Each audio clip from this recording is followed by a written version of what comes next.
One of the things I was saying immediately after the tragedy was that if you hit your finger, then you scream in pain. If you, God forbid, lose a parent, you cry and you wail. But if something happens to you that's so tragic that you've never considered it possible, you never thought about it, nobody's ever told you how to react, you never learned about such a thing, then I said to people, then you can choose how to react. And I felt very much that this was a situation where there was no acceptable reaction to it. And therefore, in a sense, I had a choice of how I wanted to respond to it. I'm Scott Kahn, and this is The Orthodox Conundrum.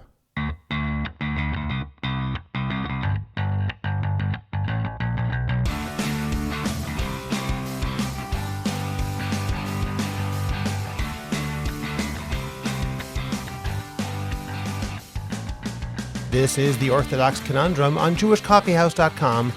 I'm Scott Kahn. This episode is about how a broken heart keeps beating and how a broken people keeps building. As we hopefully emerge from 2 years of war, we need to learn how to move forward. And my guest today, Rabbi Leo Dee, has written an important new book, The Seven Facets of Healing, to help us do just that. Many of you know Rabbi Dee's story. On a single day, terror took his wife and 2 daughters. There are no words that can make that right, but there are words that can guide the living. In the months that followed, Rabbi Dee began to name what had helped him to get out of bed, move forward with a daily routine, and choose faith and purpose. He calls it the 7 facets of healing, and he learned them from his late wife, Lucy. Family, friends, fitness, faith, function, finances, and fun. We begin this interview with the most human place, his story, and then move facet by facet, exploring the deeper ideas behind the 7 facets, how small, steady practices can hold a person when words and explanations can't, how community presence becomes a lifeline, how caring for the whole self, body and soul, belongs inside our religious vocabulary, how showing up for Avodat Hashem, divine service, sustains belief even when feeling lags, and how choosing purpose can slowly reshape the contours of grief. Then we widen the lens. If these 7 practices helped one father, what would it look like to scale them for all of Am Yisrael? What can schools and shuls implement right now? How do we honor grief while permitting joy, real and responsible joy, so growth can return? This isn't theory. This is a practical, Torah-rooted path for families, communities, and a nation that refuses to surrender its future. And we'll get to this moving interview in just a moment. First, I'm excited to announce that we at Jewish Coffee House are continuing to expand the conversation by bringing you, our listeners, into the mix, introducing JCH Q&A, an exciting new podcast where listener-submitted questions are answered in a thoughtful, honest, and engaging way. We plan to dive deep into your pressing hashkafic, political, and philosophical questions. We're looking to address the ideas that matter, the issues that challenge us, and the topics that spark real curiosity. Nothing is off limits, and all submissions will remain anonymous. To submit a question for our first episode, you must be a member of the JCH Podcast WhatsApp community. To join, look for the link in the description of this podcast. We look forward to receiving your questions. Remember to subscribe to the Orthodox Conundrum podcast wherever you get your podcasts. Please rate it and write a review. Continue the conversation on Facebook by joining the Orthodox Conundrum discussion group. Finally, in 2025, the best way to promote your organization, your business, or yourself is to create a high-quality podcast, and JCH Podcast Productions can help you make that happen. Whether you want to learn how to start your own podcast or want to improve the podcast you already produce, we will make it happen. Write to us at aliza@jewishcoffeehouse.com. That's ALIZA @jewishcoffeehouse.com. And let's get started with your high-quality, memorable, and effective podcast. Rabbi Leo Dee began his career as a strategy consultant and private equity investor before training as a rabbi and serving in 2 UK communities. He was propelled into the public eye on the 7th of April, 2023, when his wife Lucy and 2 daughters Maya and Rina were tragically murdered by Hamas terrorists in the Jordan Valley.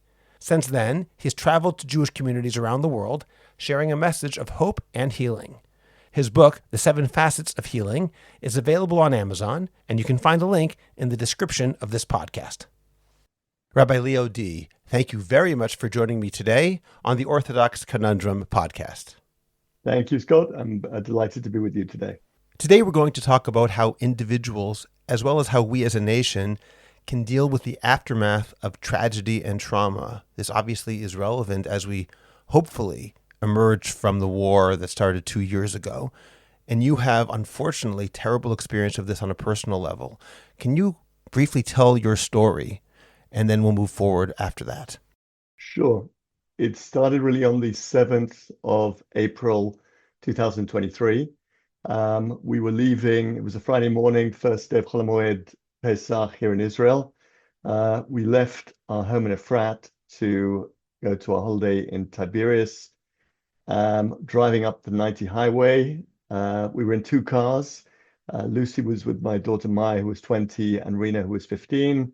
I was with Tali and with Yehuda, and my fifth child, Karen, was spending the Shabbat with her national service children in need, and was going to join us on the Sunday. As we got to the Hamra Junction, which is about halfway up the 90 highway in the Jordan Valley, Waze wanted us both to take a left. I decided to continue straight.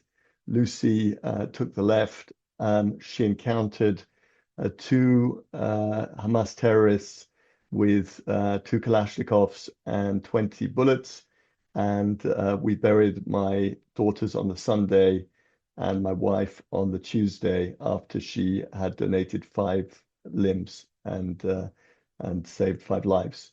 I guess there are many levels of trauma in that, and people say to me often, my trauma is not like yours. When I meet people, I say to everybody has trauma, and for everybody, their worst trauma is the worst type of trauma they could have, right? Until unfortunately they might experience something worse. So I don't think we can rank trauma, although I certainly believe many people have been through trauma, which is even worse than that in the last couple of years.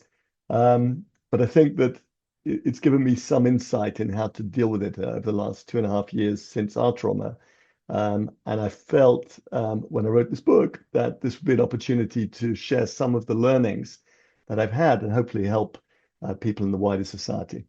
And it's a very important book, and you're sharing your personal story and your trauma and ways that people can move forward after experiencing such a trauma is a gift that so many people will benefit from. Before we move forward into that, I'll just say that I remember when we heard the terrible news about your wife and daughters. Because of everything that's happened after October 7th, people often forget that 2023 was a terrible year for terrorism during the first 9 months of the year. Forget the last 3 months, which was a new level. And yours almost epitomized that, almost symbolized that as something that was just absolutely terrible. And I think it might be a mistake for us as a people to separate October 7th and everything that happened after from traumas like the tragedy that you experienced, only because that was almost the lead up to what happened later on. And we are doing a disservice, not only to you, but to everyone, to pretend that October 7th was the beginning of the problems, because it was not. Right. You're absolutely right. In fact, President Herzog said to me he believes that the attack on my wife and daughters was the beginning of the Al-Aqsa War.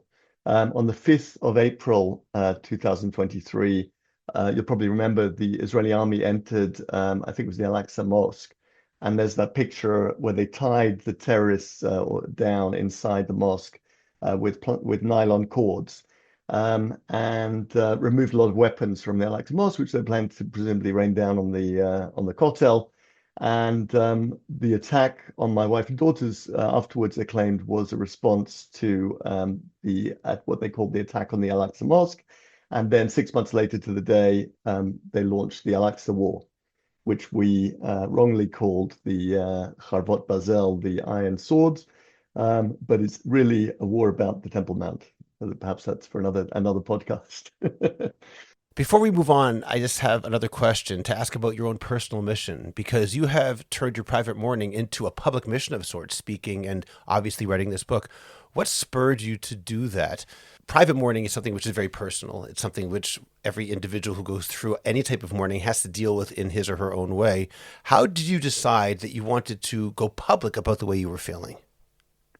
That's an excellent question. I think it was due to a number of things. One of the things I was saying immediately after the tragedy was that if you hit your finger, then you scream in pain.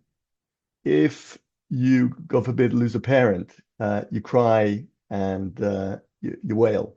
But if something happens to you that's so tragic that you've never considered it possible, you never thought about it, nobody's ever told you how to react, you never learned about such a thing, then I said to people, then you can choose how to react.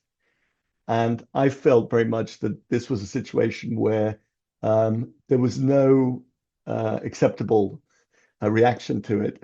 And therefore, in a sense, I had a choice of how I wanted to respond to it. I think that another aspect which was very strange was it happened during Chol Hamoed Pesach.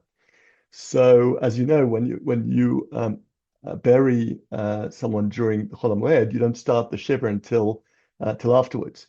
And there was something very strange about the whole event as well, because it happened, as I say, on the Friday. We became onanim, meaning that it was sort of pre-burial. We had a status of mourners who are not allowed to do any positive mitzvah. You can't daven, you can't put on tefillin, you can't pray, etc. And then Shabbat came, and Shabbat was like a normal day. And then immediately Shabbat went out. We were onanim immediately until the funeral on the Sunday for the girls. At which point, after the funeral, we immediately went into Chol Hamoed, which was actually a sort of happy time. Then my wife was declared dead on the Monday, and suddenly we were on Onanim again. And so then, we were in that state of pre-mourning, and then there was a funeral on the Tuesday, and then we went back into Chol Hamoed. So we're back into a state of celebration.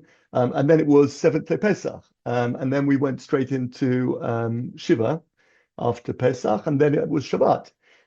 So we were back. So it was this constant state of on off, and I just felt from that almost like it was a sign from Hashem that this was not a normal situation. It didn't feel normal in any way, and I didn't have the luxury. We didn't have the luxury of sitting in Shiva for 7 days, and just feeling sorry for ourselves. We had to sort of constantly pick ourselves up and move on. Thank you for sharing that. Let's move on to the 7 facets, as you call them. Could you talk about these 7 facets first, perhaps outline what they are, and then we'll go through each one of them.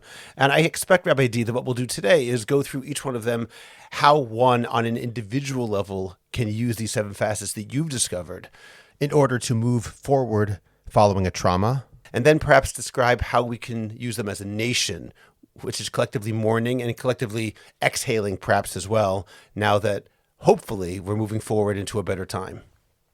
Okay, sure. Scott, just give you background on these 7 facets, which really came from my wife, Lucy.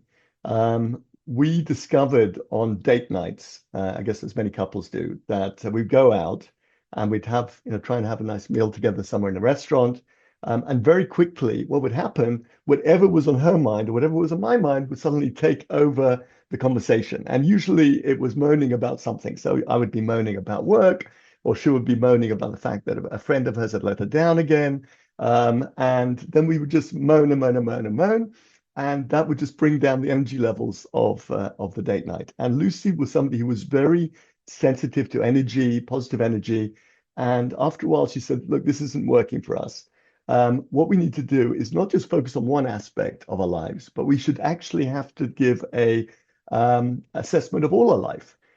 So we'll break it down into 7 segments. And she came up with friends, family, fitness, fun, finances, function, which is basically your job, your activities during the day, and faith, which we call Frumkeit, but I call faith in the book.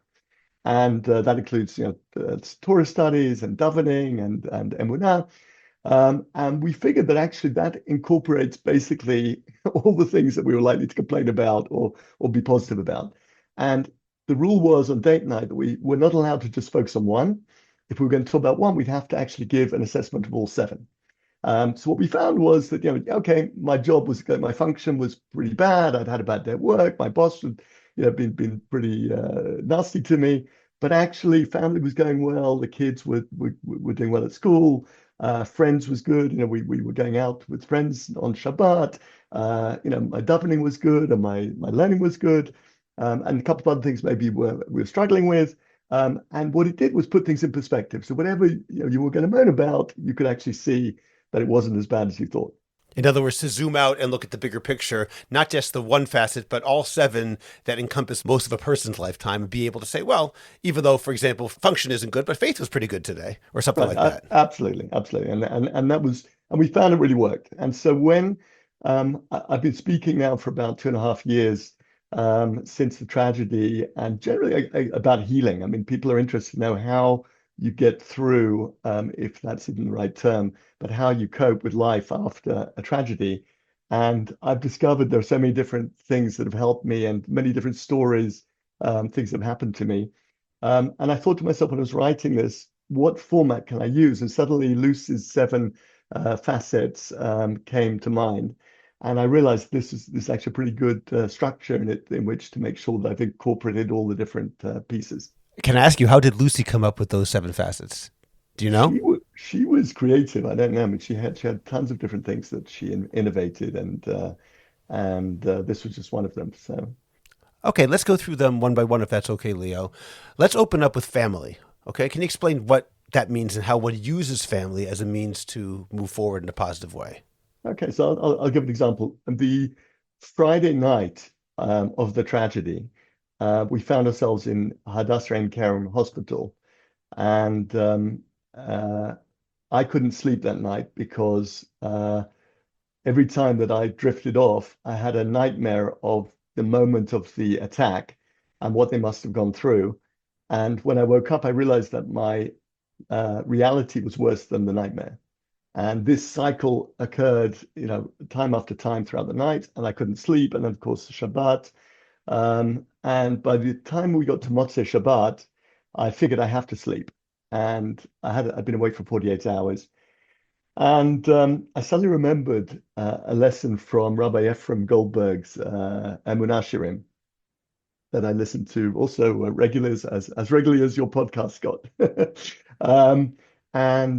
He'd said a couple of weeks before the tragedy, he said, I don't know why I continue giving these shirim. There's one message about Emunah, which I want to give you. Think about the good, not about the bad, and everything will be good. That was, in so many words, that was basically what he said. And I suddenly, with that message ringing in my ears, I thought, okay, I'm going to dream about Tali, Karen, and Yehuda tonight. And that's what I'm going to focus on. And I did. And I slept. And I realized immediately that if I'm going to survive this, I'm going to have to think about the good in my life and not about the bad. And so I think with family, family is a tremendous gift, Baruch Hashem. And not all of us get on with all of our family all the time, and we have arguments with parents, with children, with siblings. But actually, there's always somebody in the family who you're closer to, and there's always some good news in the family. There's somebody that you can confide in, you can spend time with, you can trust.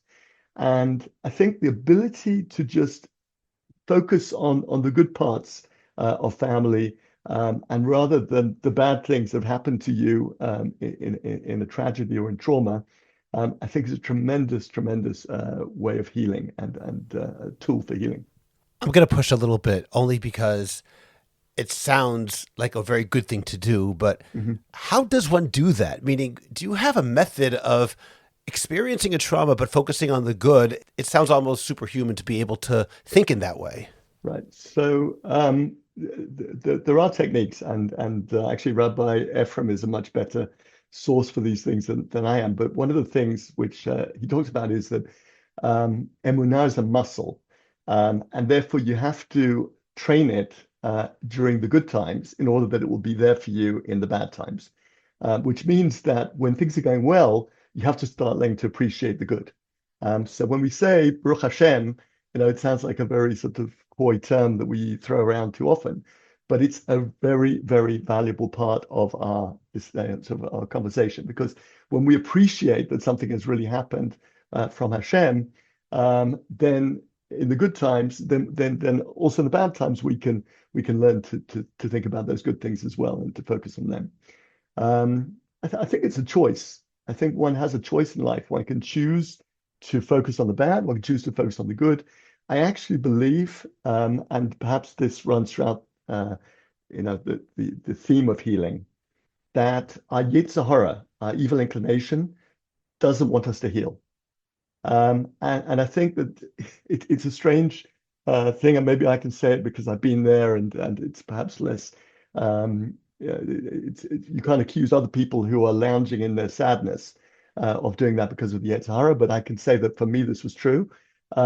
The idea that I could sleep in the morning and not get out of bed and feel miserable and not have to speak to people and not have to daven and not have to go to work is very tempting.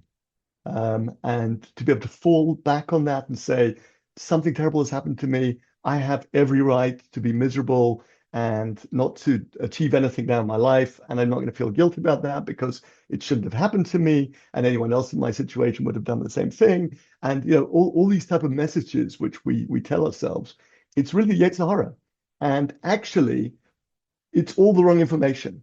So one of the things in my book, which I try to do, every chapter begins with an assumption and reality, meaning that there's so many things that we tell ourselves that are true about healing, and it's actually the opposite to what we should be doing. And what do you mean? Can you give an example? Yes. For example, that you should learn to cope by yourself, right? We have this idea, as adults and as mature human beings, that we should be able to cope by ourselves. You cannot cope by yourself when you're going through post-trauma. You need to rely on others. There's an idea that giving is better than receiving. This is wrong.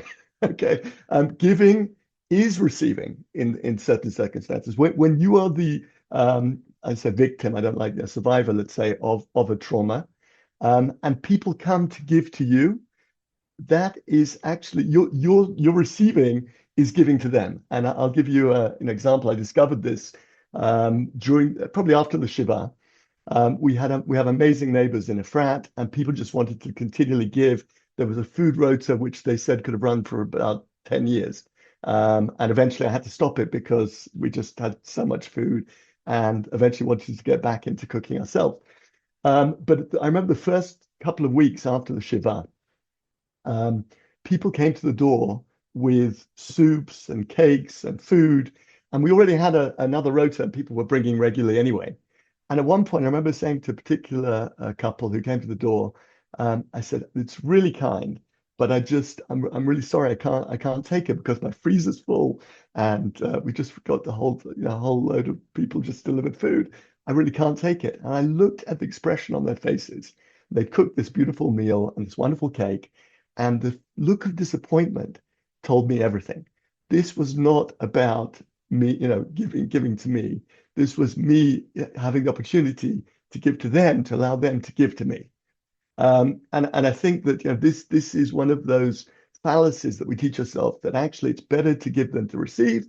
And actually you shouldn't take from people, you shouldn't ask for help, you shouldn't receive help. And you just have to get that out of your mind. And the sooner you realize that actually taking from people is giving to them, it liberates you. Oh, that's a beautiful idea. I'll just say one thing, Leo. When you mentioned before this idea of you have the right in your own mind to sleep late and not go to work and not accomplish anything anymore. I remember years ago, I gave a talk before a Ne'ilah on Yom Kippur in my yeshiva. And I remember there were some kids in the yeshiva who had a real rough upbringing. They had, a family life that was not to be desired. And sometimes I wondered, I don't know if they felt this way, that they felt, therefore they had an excuse. And I don't remember what I said exactly, but I remember my point was, you're right. Klape Shmaya. In heaven, if you spend your entire life as a victim and you die, my guess is God will say, you're right, you're fine. You don't owe anyone anything. And do you really want to live your life like that, though? Even though you have an excuse, you have the right to do that. That doesn't sound like a fun way or productive way or positive way to spend your life. So having an excuse is one thing, but living a life of purpose doesn't negate that or can exist alongside that. Yes, you already have your patur. You have your exemption from the requirements that other people might not have. But on the other hand, is that how you want to live your life? Yeah, and Scott, I would take that a stage further. I always say that pain is a blessing. And it sounds rather masochistic, but actually, I wouldn't necessarily say what causes the pain is a blessing, although I think in Olam Haba we'll discover that's also true. But once something happens to you and you're in pain, that pain, that feeling of pain is a blessing. For example, God forbid, great grandmother feels pain in her head, and then she goes to a doctor. They discover there's a growth, and they can treat it, and great grandmother's good for another 10 years. If great grandmother has the same problem without the pain, we know that the prognosis is not going to be as good. And this is true with so many different aspects in our lives. And actually, when we have pain, that's what causes us to react and to change in a positive way. I tell this story many times, and maybe many of your listeners have heard it already, but my first Shabbat alone was about a year after the tragedy. And my kids were all away for that Shabbat. I came back from Sudosh Shit to an empty house, and I cried. I cried for half an hour, and I asked myself, why are you crying? And I said, I'm crying because I'm alone.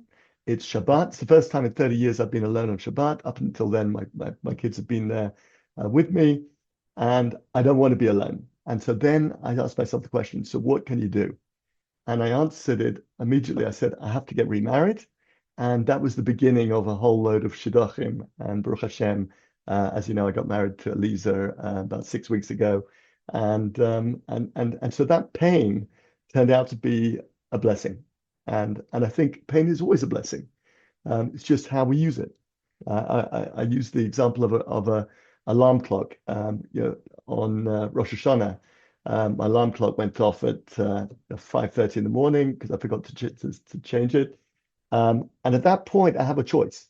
I can either sit there as it goes on and on and on and have the chronic pain of the bell ringing in my ears, or I can jump out of bed, go to the Hashkama Minyan, come back, do a bit of learning, make the most of the day, and take that as an opportunity for growth. And that's true with every type of pain. We can leave the pain there. We can have chronic pain. We can wallow in the pain. And our Yetzer Hara wants us to do that. Or we can do something to change it, to get rid of the pain. And that is the act often that's going to bring us forward in our lives. Well, thank you for offering that, and Mazal Tov as well on your recent marriage. Let's move on to the second one. You talked about people coming to your house and dropping off loads of food. That leads into this facet of friends. Can you talk about what that means and how that can be used as a means of healing? Yes, I mean, it's interesting. Friends, the people who help you after tragedy are not necessarily the people who were your closest friends before the tragedy. And I don't blame people, and I think that everybody has different roles, and some people are amazing at helping other people in these situations. And Baruch Hashem, I had many of these people in my community. One of the things that I always say to people is, what not to say to someone who's in trauma. So at a shiva or after a shiva, what not to say. Do not say, call me when you need me. Okay? Never say, now it sounds like something that's really benign, but never say, call me when you need me. What you should say is, I'm coming around on Monday at 2:00. And even better, I'm coming around every Monday at 2:00. Okay, because the person who suffered trauma, any type of trauma, is not able to organize their time. They're not able to ask. Again, this midah of not wanting to take from people and look like you need stuff and so forth. But if you offer your time, you just turn up, maybe tell them, this is a great thing. If don't say to people, tell me when you're free for Shabbat, we'd love to have you come around. Tell them you're coming around to us this Shabbat at 12:00. We'll wait till 12:30, and then we'll start without you if you don't come. This actually, I was in Century Village in Florida speaking a few months ago, and I gave this message over, I think, Sudosh Shit. And one of the gentlemen in the community drove me back to my little flat. at the end after Shabbat, and he lived 2 doors down. And as he dropped me off, he said, my wife are here tonight. Please, feel free to drop in. Will you come later for a drink or something? I said, yeah, maybe, maybe. Anyway, I went to my flat. He went to his flat. About 10 minutes later, there was a ring on the doorbell. He came to the doorbell. He said, you are coming around to me for a whiskey in 10 minutes. He said, I listened to what you said this evening. You're coming around. 10 minutes later, I popped in. We spent a lovely hour together with him and his wife, and it was very pleasant. But I honestly would never have gone had he not said, you're coming. So the invitation is not enough, but when somebody says you're coming, you take it seriously.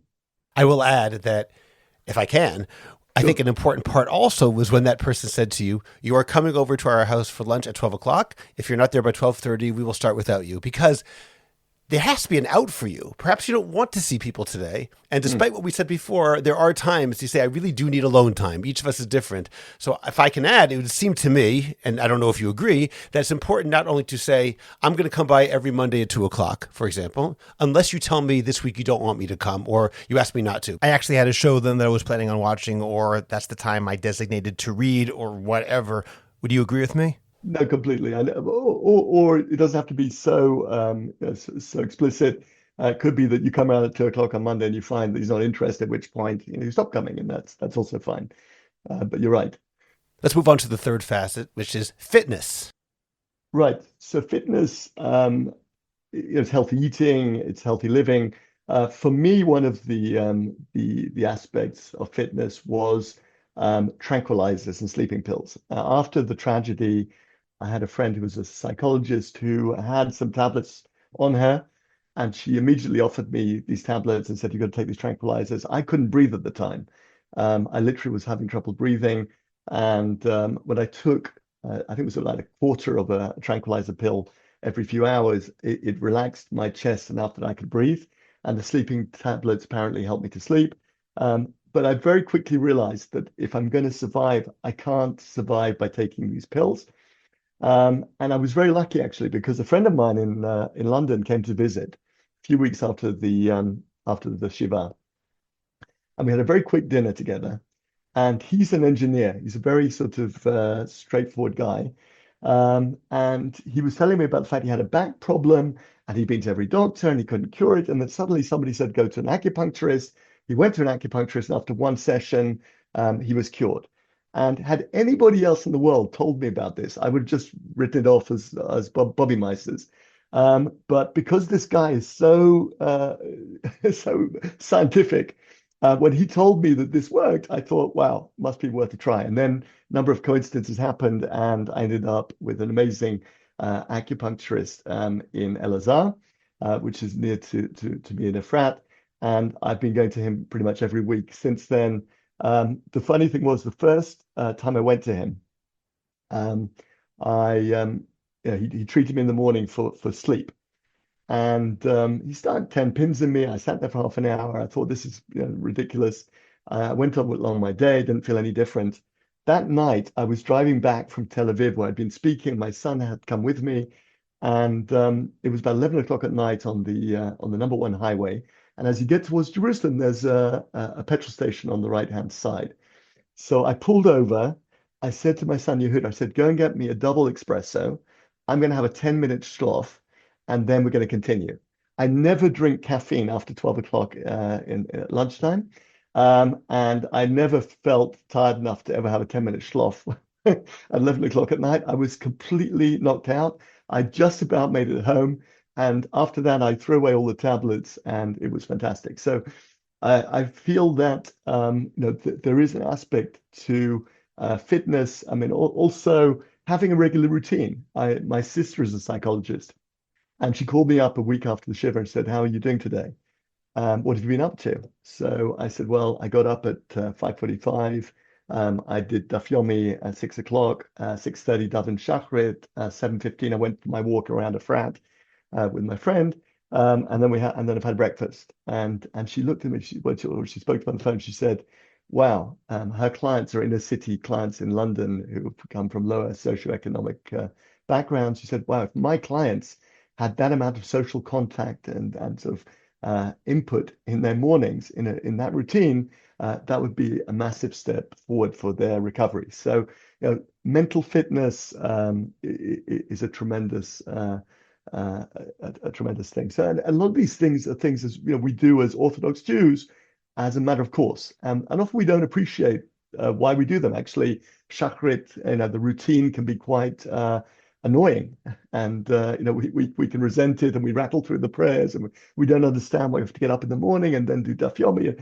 When you go through trauma, God forbid, you realize that these routines are exactly what are going to help you to get through. So so many of these things that I write about in the book are just things that we do anyway. Certainly, many people, even in a quote unquote typical morning situation, such as grieving an elderly parent, find that Kaddish really helps anchor them and keeps them grounded. And when it's over, they miss that experience because it was very helpful to have that daily routine. Right, absolutely. Okay, let's move on to faith, which is the fourth of the facets. I said quite early on, after the tragedy, that people used to ask me, what if? What if you hadn't left so early on the morning of the tragedy? If you left 10 minutes later, what happens if you never made Aliyah? And these, to be honest, are the questions you ask yourself, right? Of course, it's painful when other people ask you these questions, but they're the questions that your Yetzer Hara is constantly asking you as well. And they bring you down. And I quickly realized that actually asking yourself these questions or answering these questions is very damaging, because there's an infinite number of possibilities of things that could have happened, but there's only one thing that did. And rapidly I realized there's one what if that you have to ask after a trauma, which is, what if Hashem knows more than I do? What if this was Hashem's plan from the beginning? What if Hashem planned for me to be married to Lucy for 25 years? He gave me as a gift Maya for 20 years and Rena for 15 years. They would fulfill their purpose, and that was his plan. And my job is to work out how to deal with that reality now. In other words, that's my challenge. So rather than questioning why things happened, to say that was always the plan. I didn't know about it. Hashem didn't tell me what his plan was, but that was always the plan. Let me ask you, and you might not want to answer this, but I'm going to ask you if you want to answer it. Were you ever angry at Hashem? Did you ever feel anger towards God for what happened? I never felt angry towards Hashem. There are various reasons for that. But let me tell you something. Anger, I know, is one of the worst traits that one can have. At the beginning, I thought that the opposite to happiness was sadness. One of the strange things I discovered was that actually it's possible to be happy and sad. And I think a lot of people tell you this, and people have been through mourning. The parents also feel this. There are happy moments, there are sad moments. The two can live together, which means that the opposite of happy is not sad. In English, of course, the words suggest that they are, because happy and unhappy seem to be connected. But in Hebrew, the words are different. Sameach, atzuv, there's no connection between the words. So I started to wonder to myself, what is the opposite to happy? And then I thought of the Rav Nachman saying, mitzvah gedola liot b'simcha tamid. It's a mitzvah to be happy always. I thought to myself, is that true? It's a mitzvah to be sad at a funeral. It's a mitzvah to be sad on Tish B'Av. There are times it's a mitzvah to be sad. So how could it be a mitzvah to be in simcha always? So then I realized that the opposite to happy is not sad. You can have simcha at a funeral. You can have simcha on Tish B'Av. What is the one thing as a Jew you're forbidden to ever be? Angry, according to the Rambam. Right? The only feeling which is forbidden, according to the Rambam, is anger. So I said, okay, if it's a mitzvah to be happy all the time and it's forbidden ever to be angry, maybe the opposite to happy is angry. And then I noticed something.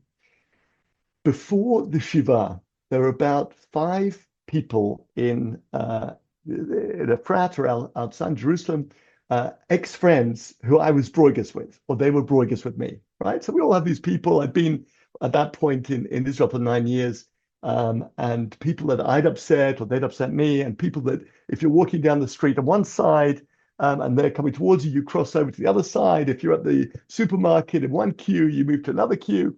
And I had about 5 of these people in my life. And the strange thing happened. At the Shiva, every single one of those 5 people came, and all they wanted was a hug from me, and all I wanted was a hug from them.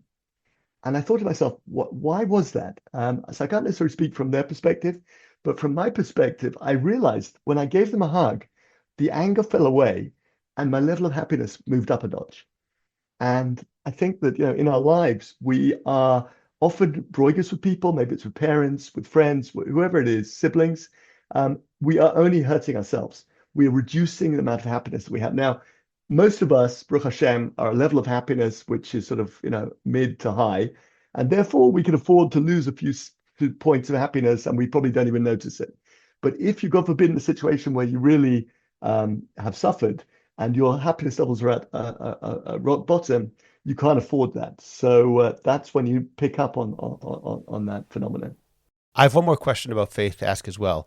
Sure. In what ways did the tragedy you went through and your subsequent process of healing from that tragedy and moving forward from that tragedy, how did that affect your faith in any way and your relationship with God in any way? You said you weren't angry with God, but did it affect your relationship with God in other ways?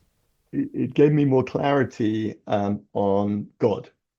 So I think that we have a strange phenomenon just coming out of the Yamim Noraim, and we've said Avinu Malkeinu many times.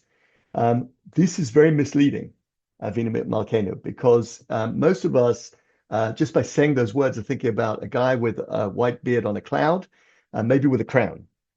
Okay, and that's the fault of the of the rabbis for giving us this metaphor, right? Let's face it, it's a metaphor for God. And perhaps 2,000 years ago, it was a useful metaphor. We understood a little bit more about what a king was.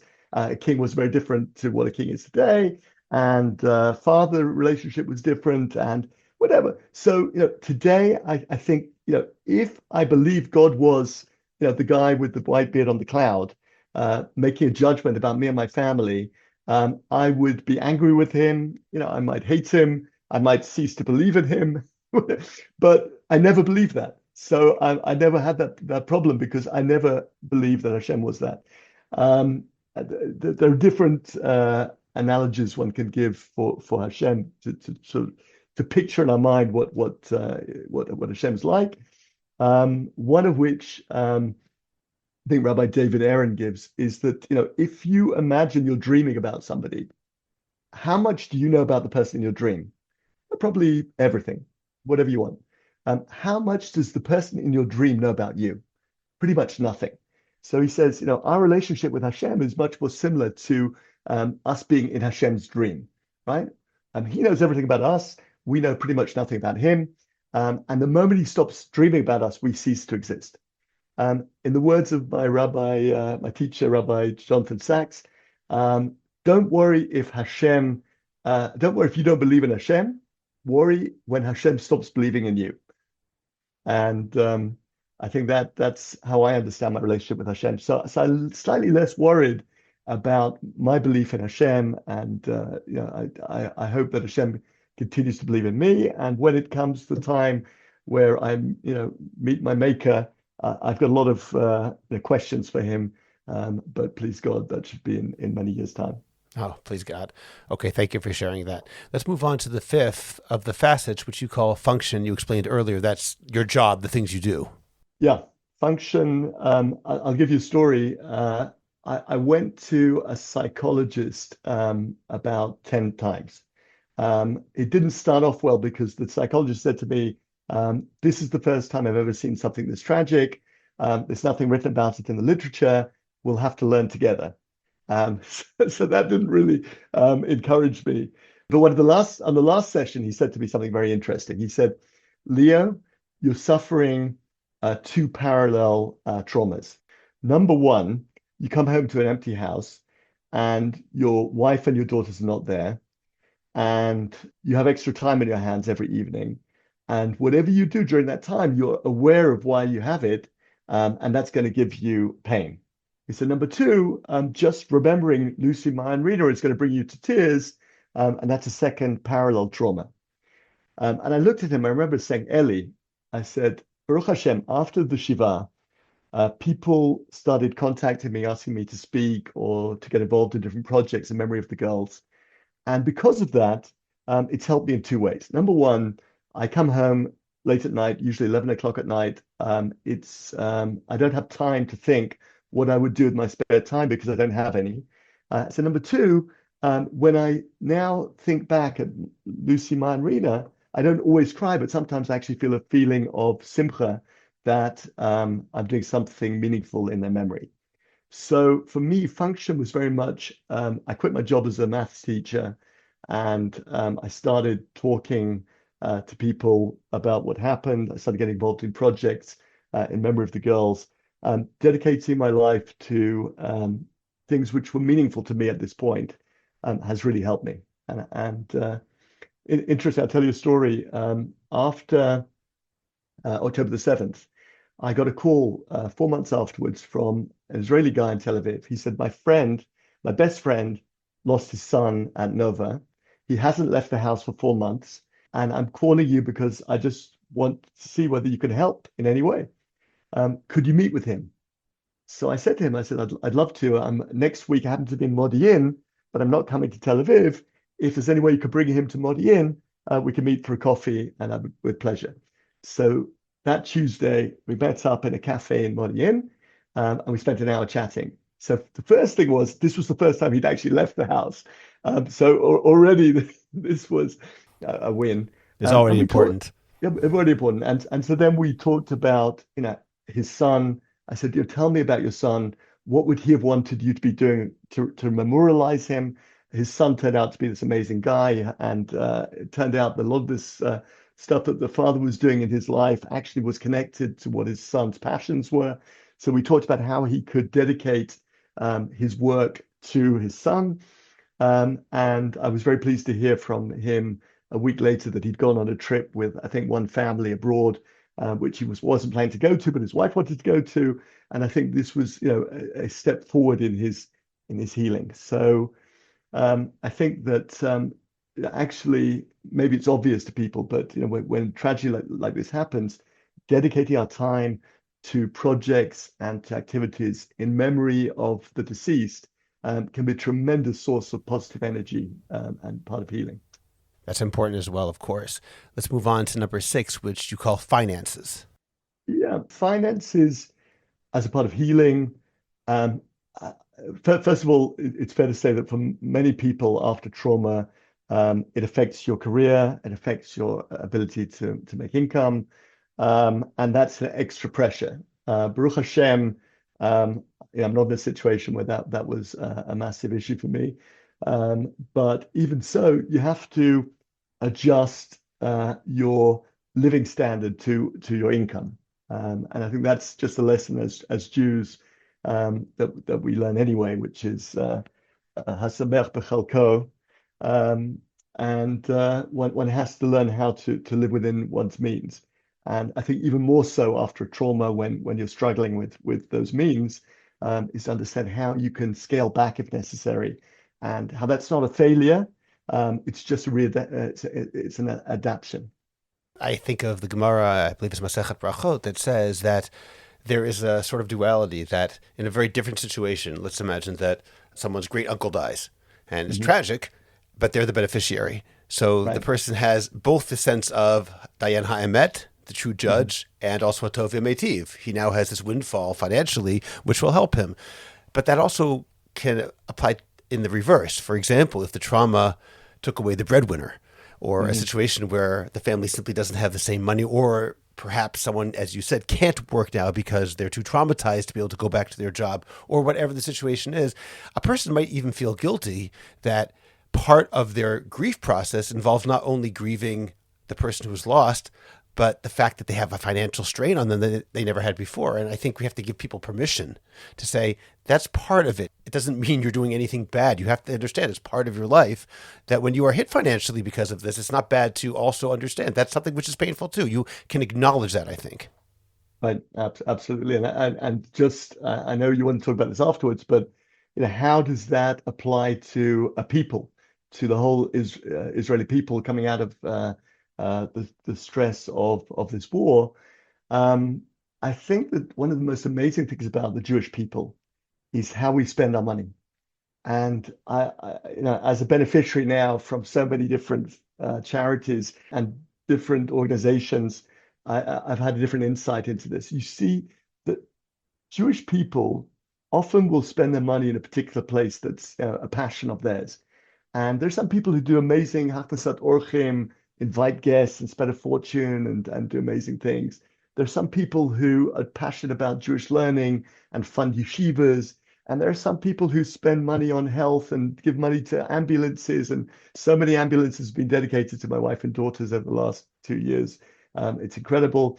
And you just realize that actually that's one of the most amazing things. Each of us, if we have money, it's been given to us in order for us to use it for the benefit, obviously for our families and ourselves, but also for the klal, for the whole Jewish people. And we should be asking ourselves, what is our passion? Because if we don't do it, who's going to do it? And so there's often for each of us, there's something which we love and we want to see more of. And if we can get to the point where we don't just start blaming politicians and marching down streets and complaining that they're not doing it, but we say, you know what, let's find someone with the money, or maybe I have the money myself. Let me put some money into solving this problem myself. And we saw this after October the 7th, October the 8th, right? We saw the whole Jewish people, particularly in Israel, getting up and just getting on with it. The government failed, the army failed, soldiers are going to battle without any food, without any clothes. And suddenly everybody picked up and just got on with it. And people with their private money and their private resources were making sure that food was getting to soldiers, that clothing was getting to soldiers, that the homeless were being rehoused, that things were being distributed. And I think it's an amazing trait of the Jewish people that we have this. And we have these special people who understand when they have the money and there's a crisis, they can throw it in a particular direction. And there was no coordination. But I mean, somehow Hashem created the world in such a way that there are enough people with enough skills spread across the whole Jewish population that we could always solve the problem. Beautiful. The last of the facets, in some ways, the one that I'm most interested in hearing about because it seems counterintuitive. It's called fun. Mm-hmm. So this goes back to the previous thing that we discussed, that one of the paradoxes is that we believe that we cannot be happy if we're sad.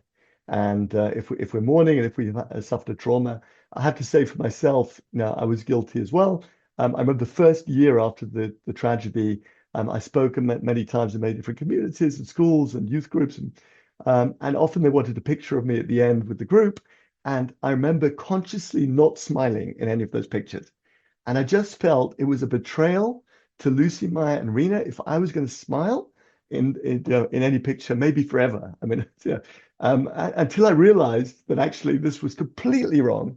And actually, one of the chapters I dedicate in the book, The Seven Facets of Healing, to the fact that actually when you smile, it makes you happy.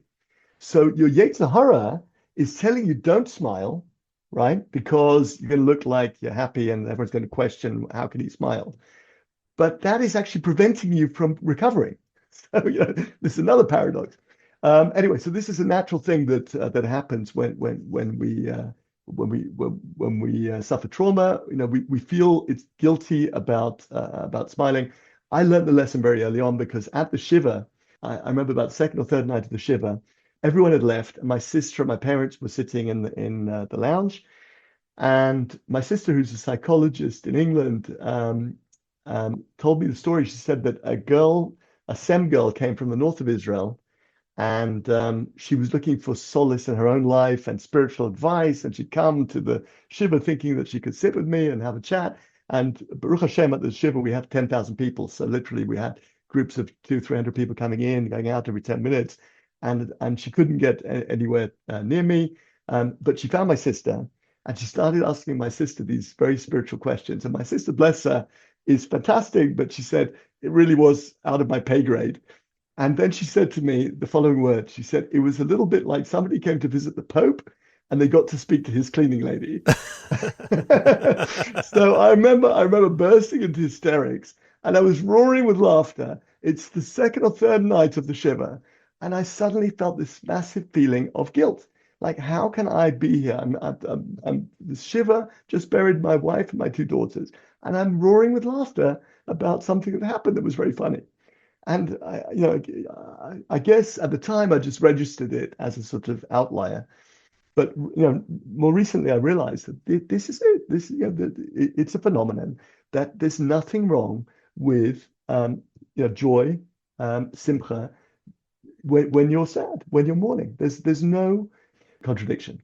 Now, let's try to apply some of these ideas and use them to help us heal as a nation, because as a collective, as Am Yisrael, both in Israel and outside of Israel, we've experienced something over the past 2+ years that was unprecedented for most of us living in a post-Holocaust world. It's very, very difficult to process everything that's happened. Obviously, there are individuals who've had private trauma and private terrible tragedies that have happened to them.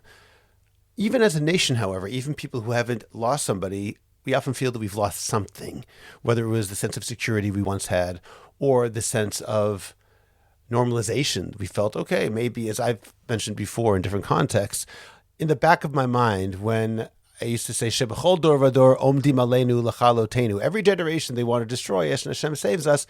It wasn't a conscious belief so much as a feeling in the back of my head every Pesach when we say this in the Seder. Okay, but that was kind of until the state of Israel. Now we're okay. And October 7th and everything that happened afterwards shattered that complacency. Whatever it is, all of us have things that we're dealing with now that we weren't dealing with before. Is there a way that you could help us, Leo, use these 7 facets and other tools that you've discovered to help us heal, to move forward as a collective? Sure. I think the timing of this book, clearly I didn't know that it was going to coincide with the end of this war, please God, but I think it's very relevant. Let's go through the facets. Family. How does family apply to a nation? Well, achdut literally means brotherhood and family. And that is the sort of, I guess, the national word that describes the private issue of family. And if we talked about appreciating what we have and not what we don't have in terms of family on a private level, then how about, instead of us always complaining about the Haredim and the Chilanim and, always, which is very easy to look at other people and to find out, because they're different to us. We made choices. Their choices are different. Obviously, we're going to disagree with them. But what about if we look at each of those groups and actually try and find something positive about them, right? Let's look at the good and not the bad. For example, I always say about the Haredim, there's an amazing aspect of Haredim, which often goes undervalued. And of course, I value the learning and I value my Haredi friends, and in no way do I want to denigrate them. However, for those of us who feel that they could have played a greater part in this war, think about it this way. There's a group of people out there who are having a lot of kids, right? They're having 6 kids. Our community is having about 4 kids. The Chilanim are having about 2 kids, right? On average, we have 3 kids per mother in Israel. The economy in Israel is booming because of the birth rate in this country. Okay? It's an amazing phenomenon. We're the only OECD country, the only modern country which has a birth rate above 2. Most of them are below 1.5. And because of this amazing birth rate, the economy is growing, and that means that we can finance this war through debt. Okay, that's a critical aspect. Who is providing this birth rate? It is the Haredim. So, whilst we say they don't contribute, they do. Now, then you say to yourself, okay, well, having, 6 kids when they're not working and they're just a drain on their resources, this is a problem. Let me ask you a question. How many of those kids go off the derech, right? About a third. Now, obviously, the Haredim are not so proud about this, and they don't advertise it because for them, this is a busha, it's an embarrassment. But the fact of the matter is that out of those 6 kids, 2 of them are going to become either Dati Lumi or Chiloni.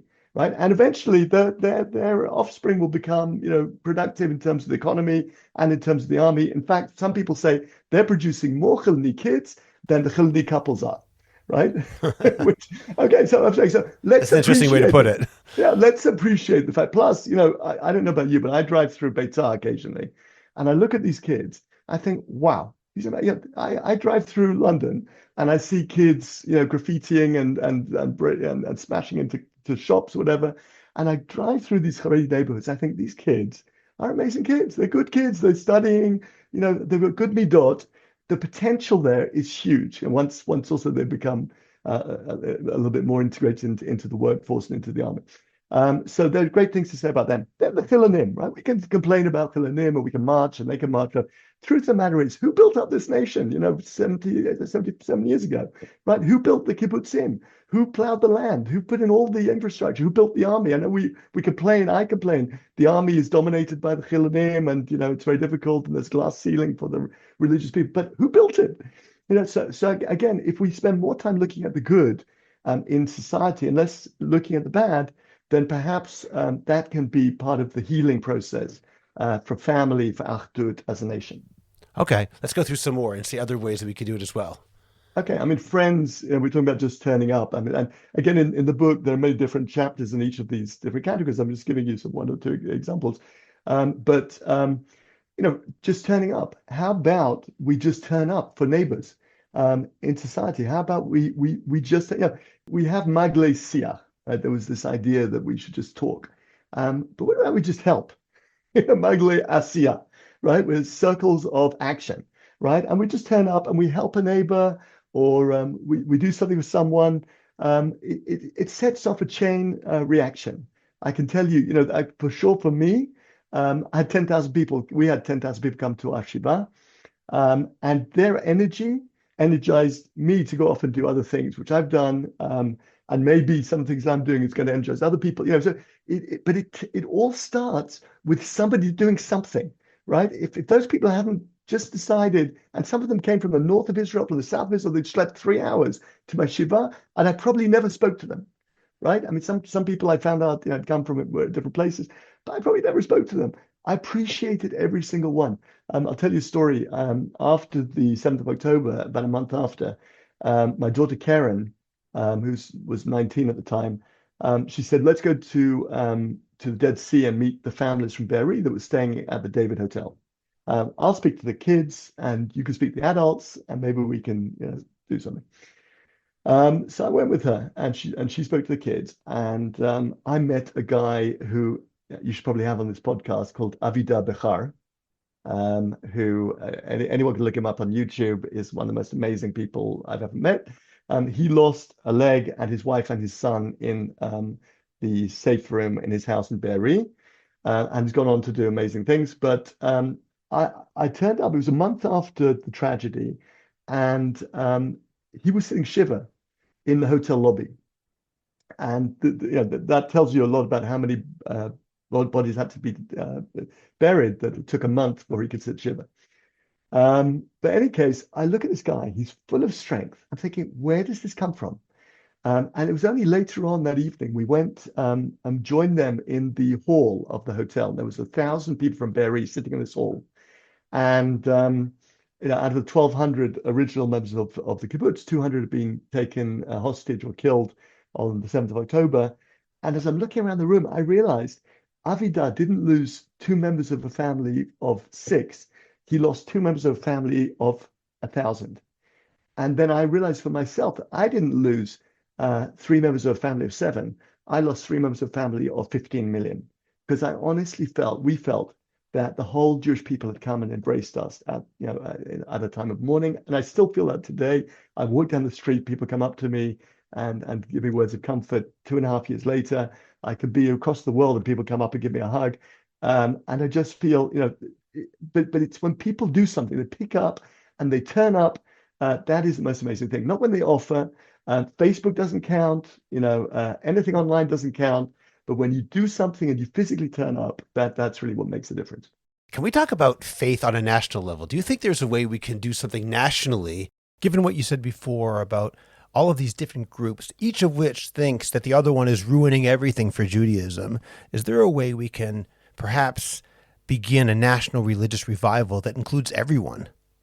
Okay, so let me tell you about faith. I mean, I went to many shidduchim, and on one of these shidduchim, I met this lady who was a divorcee, and I remember her saying to me, she said, Leo, she said, I'm still suffering trauma from my divorce 10 years ago. So I said, I'm really sorry to hear that. She said, yes. She said, I'm still going to therapy. I said, wow. I said, what therapy? She said, Eastern therapy. I said, well, what's that? She said, it's Buddhist therapy. So I said, what does that mean? She said, well, they teach you to live in the present. There is no past. There is no future. There's only the present. So I sat there and I looked at her and I said, funny, I said, because I just heard a shiur from Y.Y. Jacobson where he quoted the Lubavitcher Rebbe. And the Lubavitcher Rebbe apparently said, there is no present, there's only the past and the future. So and Y.Y. explained it. He said, look, if you think about it, if we're talking about now, the now we just talked about is already a few seconds gone, right? So there is no now. There's only what's in the past and what's about to be. But actually now is like a razor thin moment between the past and the future. Maybe, in my words, maybe it's the moment you can choose whether you want to live in the past or live in the future. That is what the present is. And I think that, and then I turned to this woman and I said, I think the problem is as follows.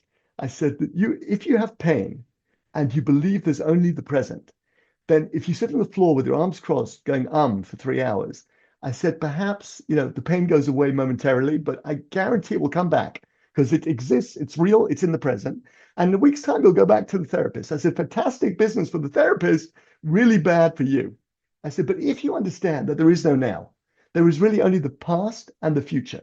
And if you learn how to take the pain and stick it in the past on a shelf, and then live forwards into the future and actually with aspirations for a better future, I said, then you will not be spending the money on the therapy. And I honestly believe that is what, that's a big aspect of faith for our generation, which is to learn to put our pain aside in the correct place. I said on the evening of Yom Ha'atzmaut, where Yom HaZikaron leads immediately into Yom Ha'atzmaut, I said, that's what we do. Yom HaZikaron is we take the pain, we package it, we stick it into one day, we stick it on the shelf, and then we immediately move into Yom Ha'atzmaut, where we celebrate in a frat. They read out, the number of kids enrolled in the kindergartens, and the kids start running around with flags in all different directions. The parents can't keep hold of them, and we suddenly start thinking about the future, having talked about the past. And I said, perhaps the flag ceremony where we raise the flag from half mast to full mast, that is the one moment in the present where we are choosing to move from the past to the future. So that's by raising that flag. So maybe that's what we need to do as a nation. We need to start thinking about the future, and it's about a building project, right? What happens in the Torah after the Egel HaZahav, after the golden calf, right? God says now it's time to build a mishkan, a tabernacle. Now it seems like an odd ask after we just built a golden calf. But what God is saying, and this is something again which I learned from Rabbi Sachs, is it's the home we build together. We have to build something together, and that's what brings us together. And faith in the future. And I think that we as a people, we have faith in the future. We have hope, right? Our national anthem is Hatikva, the hope, and that is what pulls us through every different challenge in our lives as a nation. And how do we act on that hope? How do we take that hope? Because hope is not enough. Again, Rabbi Sachs, I'm quoting him a lot today. He says the difference between optimism and hope is optimism is believing things will get better, but hope is doing something to make it better. So this is what we need to do as people now. We need to do something to make it better. And every single one of us has been made as a unique individual with unique aspirations and desires and feelings, with a specific ability. Scott Kahn does the most amazing podcasts and inspires us all. and other people, pay for ambulances, and other people, do many other different things. So each of us has to take our specific skill and say, it's me, it's only me who can do this, because there aren't other people who have the same passion as I have. And as a nation, we've proven it. We could do it on the 8th of October. We could do it again. Just please, can we do it without having to have a tragedy to spark it off? I'm not sure we can end on any better note, any more hopeful note than that particular one. I know the Rabbi Sachs has said something like, a Jew can't be an optimist, but a Jew has to be hopeful. And certainly you've demonstrated that. I was going to ask you for a final word, but I think you already said it. I think that really is a perfect way to encapsulate what you were talking about today and how we can end this and move forward with faith in the future, with hope towards the future, with the realization that hope is not believing that things will be good. It's the knowledge that I can do something to make things better. And if I try to make things better, things will be better. And Rabbi Leo Dee, you have really demonstrated tremendous faith and hope that has inspired me in the past. And to meet you now and to talk with you has been even more hopeful. And I really, really appreciate everything that you said and hope that we'll be able to speak again soon. Thank you, Scott. I've really enjoyed it. And to just remind people, the book is The Seven Facets of Healing. And it's available on Amazon and on bookpod.co.il in Israel, but Amazon around the rest of the world. Thank you so much. Thank you. Before we sign off, a brief word of thanks. Several new listeners have joined our Patreon, and I'm genuinely grateful. You're not buying bonus episodes. You're underwriting the work, the research, editing, and the independence that lets us ask hard questions with respect and clarity. If today's conversation helped you think more carefully about Torah, community, and the world we inhabit, please consider becoming a patron. Even a small monthly contribution makes a real difference in keeping the Orthodox Conundrum going and accessible to everyone. The link is in the show notes. To those who have already joined, thank you. Your vote of confidence means more than you know. And to everyone else, I hope you'll consider joining us. Subscribe to the Orthodox Conundrum podcast wherever you get your podcasts, and please rate it and write a review. I'd appreciate it if you go to Apple Podcasts and rate and review the Orthodox Conundrum. It takes literally 2 minutes. It's just giving a certain number of stars and writing 1 or 2 sentences. Please like the Orthodox Conundrum podcast on Facebook and join our growing Facebook group, the Orthodox Conundrum Discussion Group, where you can feel free to discuss issues in Orthodoxy in an honest and friendly environment. Subscribe to my Substack, Orthodox Conundrum Commentary. Check out the link in the description of this podcast to get your free subscription today. Finally, do you have a message that needs to get out? Do you want to promote your business, your organization, or your cause? The best way is by producing a podcast, and Jewish Coffee House can make it happen. I have experience producing hundreds of podcasts, both for myself and for satisfied clients. Whether you want to learn everything you need in one day, or relax and record and let me do the heavy lifting, Jewish Coffee House Productions will work with you to make it happen and make it even better than you imagined. Let me help you today. Write to us at aliza@jewishcoffeehouse.com. That's ALIZA @jewishcoffeehouse.com. And let's get started with your high-quality, memorable, and effective podcast. I'm Scott Kahn. This has been the Orthodox Conundrum on jewishcoffeehouse.com.